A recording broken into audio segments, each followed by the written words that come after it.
Okay, so what I'm gonna show here in a second is I'm in overtime against the Falcons. I know everybody likes to play with the Falcons, and I use Miami. They're my team.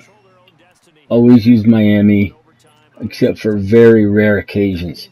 Anyway, I'm in overtime, and I send a wide receiver to do kind of like a wheel route over the middle. He starts out from next to the sideline on the right side. Um, the linebacker picks him up,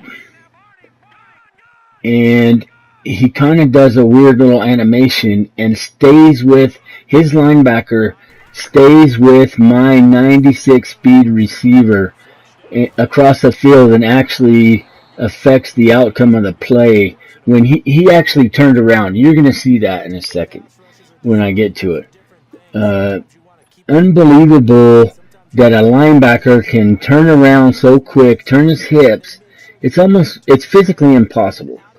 He turns his hips and then runs with a 96 speed receiver and stays so close to him that he can uh, make it a very difficult catch and knock the ball away, actually. And then on a different play, the play before the one that I'm trying to highlight, this is it right here. And it's Jakeem Grant, and I'm sure in real life he'd be pissed, but look at this. That linebacker stayed with him all the way across the field, and he turned his hips to do it. Physically impossible, and it's very aggravating. And I'm sure you guys have dealt with this too. Very aggravating, very annoying, and okay, so it was stupid for me to go for it on 4th down and 20 on my own, 20-yard line. It's overtime, all I got to do is give up a couple first downs and he's in field goal range. So that was part of my thinking. But anyway, I hope you enjoyed the video. I hope Madden does something to fix this because it's really physically impossible for that linebacker, and I don't know what speed he is. It's physically impossible for him to turn his hips like that and stay with my receiver.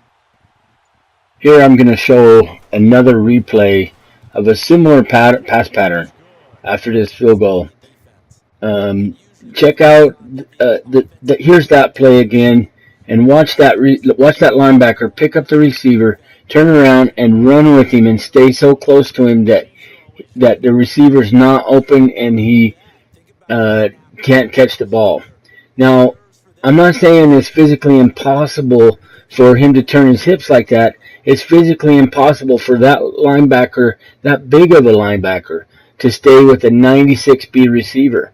Why would we exploit matchups like this if the DB or the interaction is going to come out like this? I mean, it's ridiculous. He's playing a 4-3 against my 4-receiver set. I really hope that something can be done about this because, as I've said over and over again, it's really annoying when this kind of stuff. And I know that EA wanted to have close interactions with DBs and linebackers and receivers and stuff like this, but it shouldn't play out like this. I mean, he should pay a price. We're running a 4-3 against my 4-receiver set with a tight end, a one-back set. He should pay a price for that.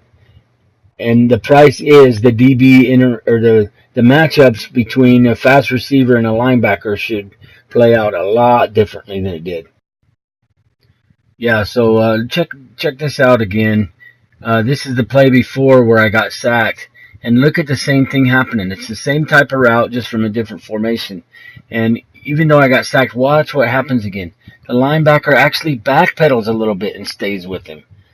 But unbelievable how that works. And it's just because EA wants to, there to be competition on every play, regardless of the matchups. Okay, thanks for watching. That's the end of the clip, or pretty close to it. Have a good day.